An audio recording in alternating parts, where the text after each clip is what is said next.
केंद्र सरकार ने फिर एक शगुफा छोड़ दिया, पुरानी रट कि देश में जो घुसपैठिए आ गए हैं, रोहिंग्या है, सबको बाहर का रास्ता दिखाएंगे। फिर एक नया शगुफा। एसआईआर तो हुआ था, आपने कबूला क्या? कोई कबूला कि रोहिंग्या है? एक भी आया क्या? घुसपैठिए हैं। 5 राज्यों के चुनाव में तो मस्त थे पूरा, कभी कोई नहीं आया आंकड़ा, कोई घुसपैठी भी है। देश के सामने कई चुनौतियां हैं, आर्थिक संकट के दौर तो गुजर रहा है देश। कोई राज्य बचा है क्या जहां 5 लाख 10 लाख करोड़ से कम के कर्ज में डूबा हुआ राज्य है? 25 राज्यों में भारतीय जनता पार्टी का शासन है। तो अपनी विफलताओं को एक बार कबूलिए तो। स्वयं कर्ज कितना हो गया देश पर? विश्व बैंक से कर्ज लेने में आपने महारत हासिल कर लिया, आरबीआई से 0% पर पैसे लिए जा रहे हैं। तो आखिर जीएसटी का और टैक्स का पैसा जा कहां रहा है?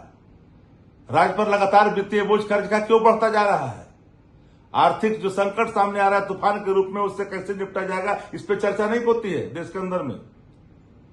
हालात खराब है, मिडिल ईस्ट संकट था, उसका असर था। 5 राज्यों के चुनाव में आप व्यस्त रहे, वो शिरोमणि में व्यस्त रहे। देश को आपने कहा कि कोई चीज की किल्लत नहीं है, हमारे पास पर्याप्त भंडारण है। लेकिन जैसे ही चुनाव खत्म हुआ, कई तरह के राग अलापना शुरू किया।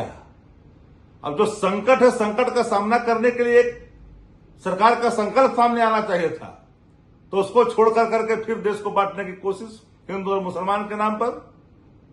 जो इस देश के हिंदू है, इस देश के मुसलमान है, उनकी रोटी की चर्चा होनी चाहिए, सर्वांगीण विकास की चर्चा होनी चाहिए। उस पर चर्चा नहीं करते हैं तो हम घुसपैठी को भगाएंगे और रोहिंग्या को भगाएंगे। तो कौन रोका है?